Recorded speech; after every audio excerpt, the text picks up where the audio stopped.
Приветствуем вас на канале Раиса Горяченко, дача, сад, огород, цветы. Вітаємо вас на каналі Раиса Горяченко, дача, сад, город, квіти. Українською мовою буде в другій половині нашего видео ця ж самая информация. Ну а сейчас продолжаем. Смотрите, вот эти хризантемы, неспроста я их показываю. Видите, маленький небольшой росток. Мы размножали вот с помощью черенка, который мы вам показываем. И сегодня у нас столько собралось много различных вопросов по теме размножения вот этих цветов. Какая температура, где они зимой будут. Вот эти все вопросы и возмущения некоторых, я сразу же вам скажу, возмущайтесь, не возмущайтесь, но эти растения можно размножать. И мы именно для размножения этих цветов используем вот эти цветы, которые покупаем или нам дарят. Мы обязательно их используем для того, чтобы продолжить их жизнь, размножить и получать удовольствие от этих цветов. Вот еще один пример того, как мы размножаем черенками. Вот это был у нас череночный кустик в зиму. И затем мы с него сделали маточный куст, размножили. И вот смотрите, это все у меня череночки. И вот эти череночки были сделаны уже в июне месяце. И здесь высажены под бутылки.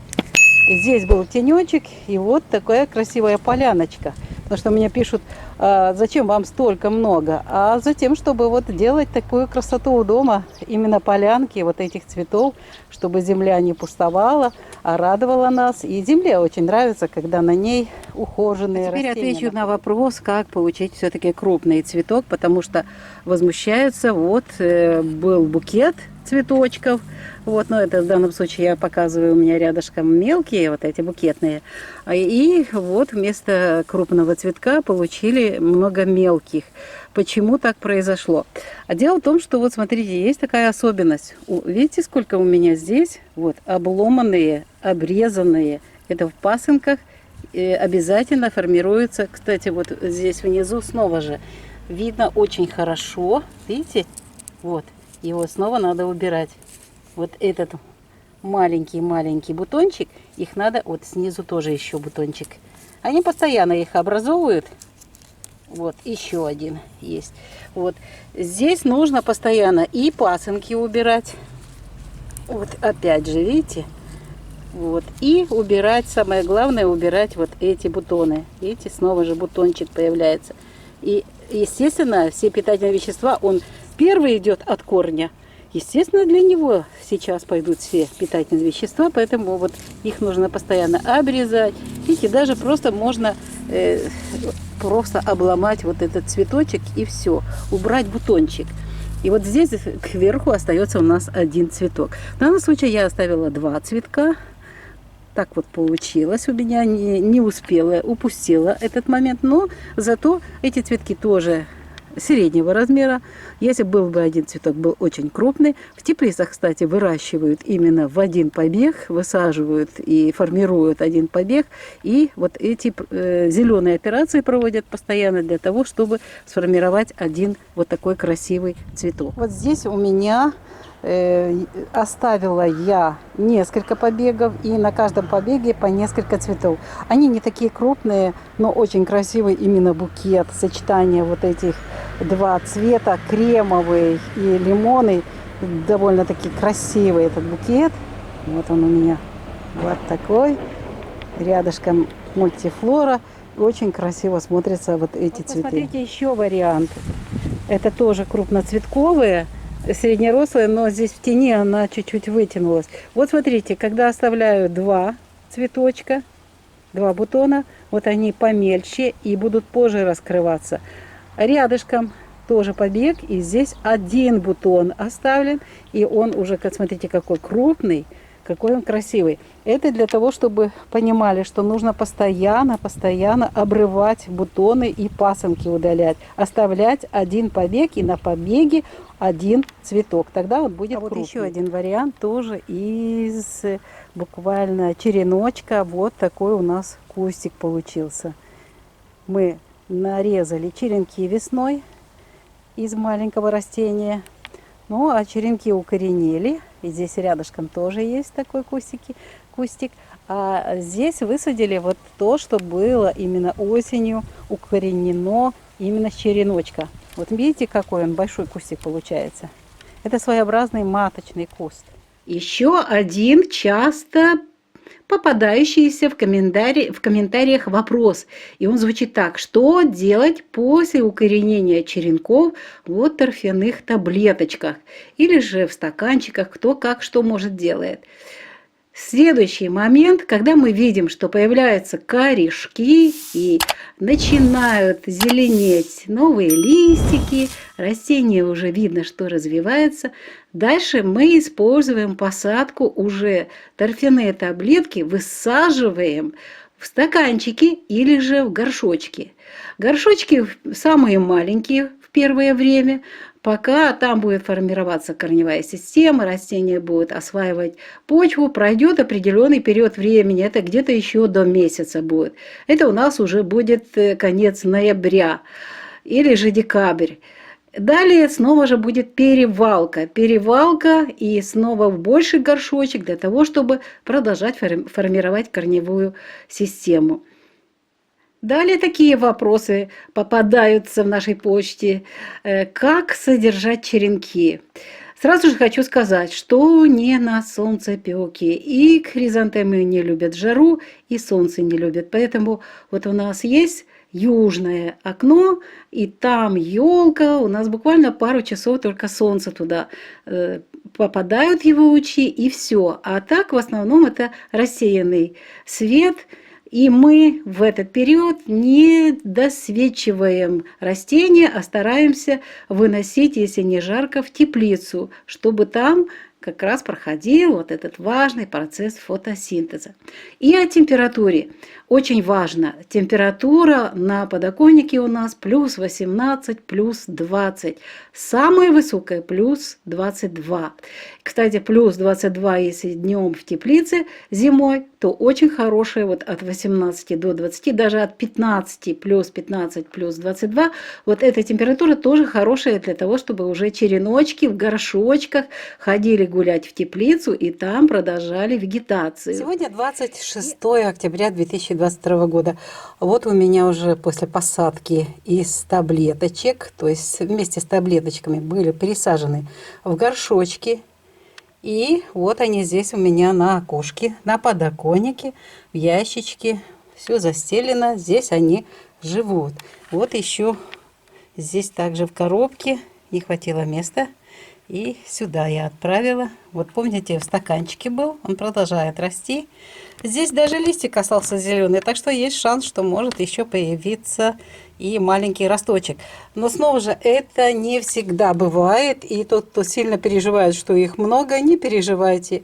К финишу, к завершению, конечно же, не все покажут хороший результат, но я в них верю, и они будут у меня продолжать расти, и я буду в них вкладывать свою душу, я с любовью их выращиваю, поливать, ухаживать. Сегодня сильно жарко, в теплицу мы не выносили, потому что очень жарко, а это не очень хорошо для растений хризантемы. Она не любит сильную жару. Вот, поэтому сегодня на подоконнике. Еще один вопрос, как часто их поливать. А нужно поливать как обычную рассаду, когда уже высыхает, подсыхает земля в горшочке, нужно обязательно проливать.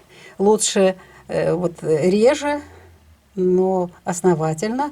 А еще лучше, конечно, не сверху, а горшочки.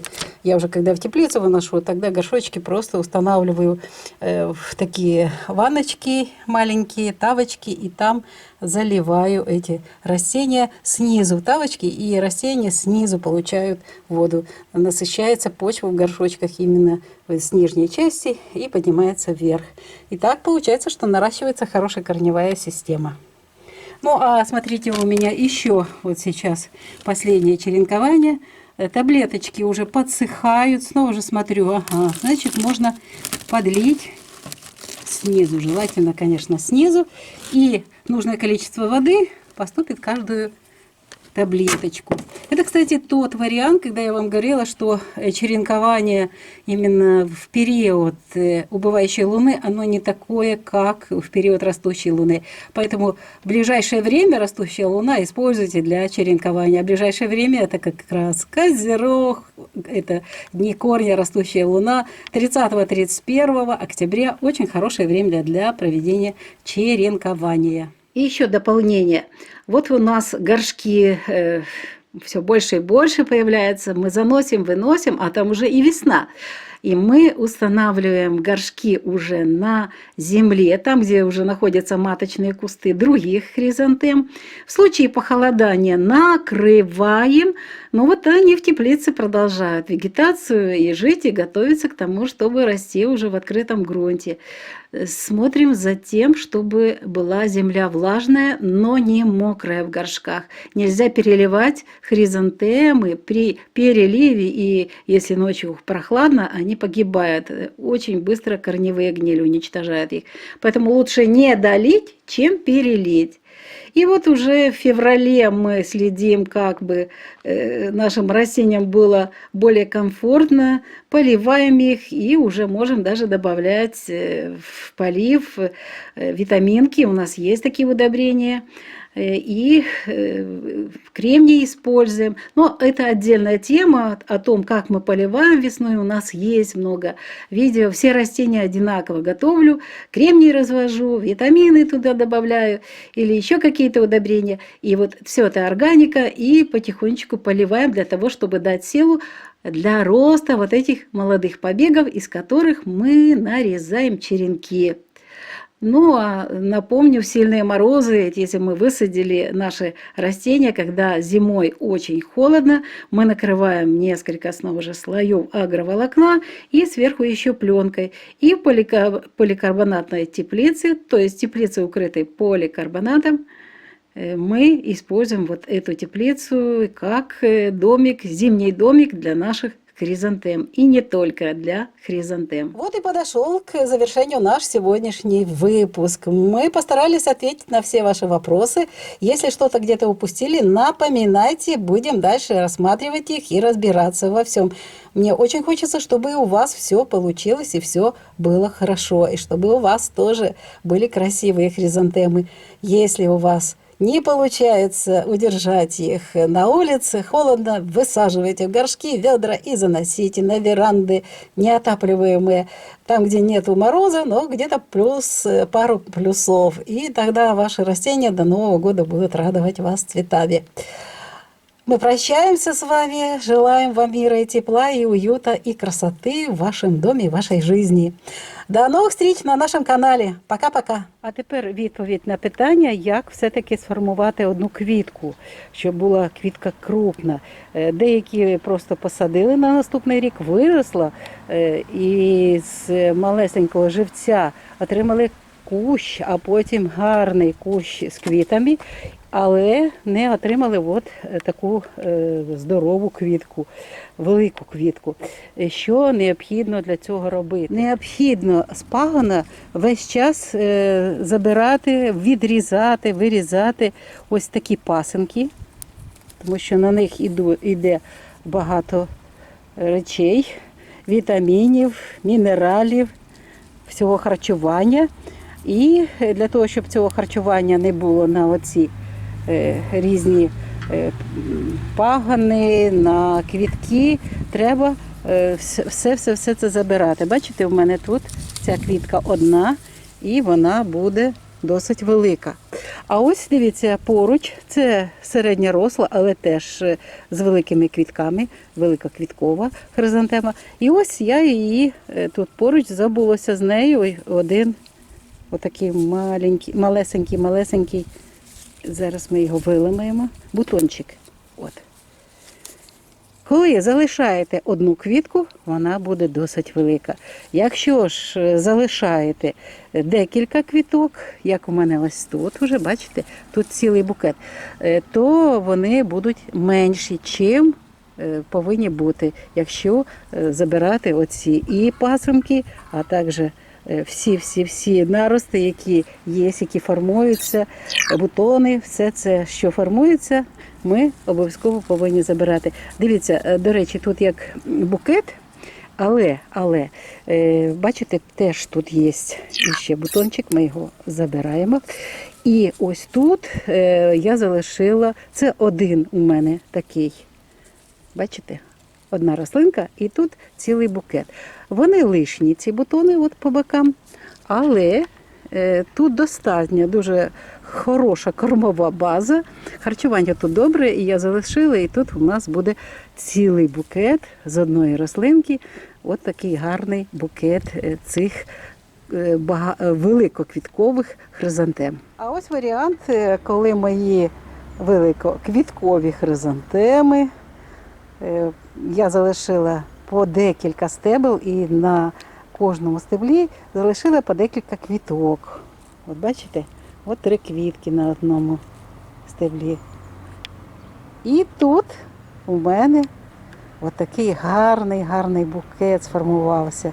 Дуже гарно. Але внизу там все обірване, обрізані всі пасинки і всі бутони. Все пообрізала. А зверху ось такий гарний букет, зав'язаний. От я покажу, як я його тут пристосувала. Ось так, таким чином.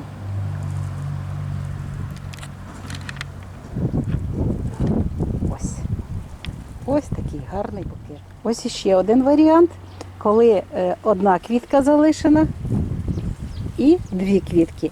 Ось дивіться, ці 2 квітки будуть пізніше зацвітати. А ця квітка, вона і більша по розміру. І вона вже розкривається. Дивіться, як вона гарно розкривається.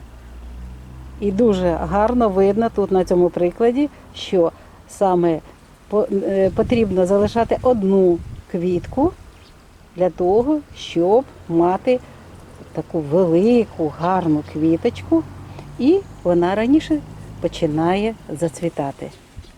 Оце рослина в цьому році мама, а в минулому році це була квітка поділена на живці. І живець укорінився, наріс гарненько, трохи він ріс на підвіконні в горшочку, потім пересадили в більший горшочок. Коли були теплі дні, ми виносили в теплицю, а вже далі, це було в лютому місяці, були морози люті, 12 градусів з мінусом, і тоді ми накривали агроволокном було декілька слоїв, декілька разів, і зверху ще й плівкою.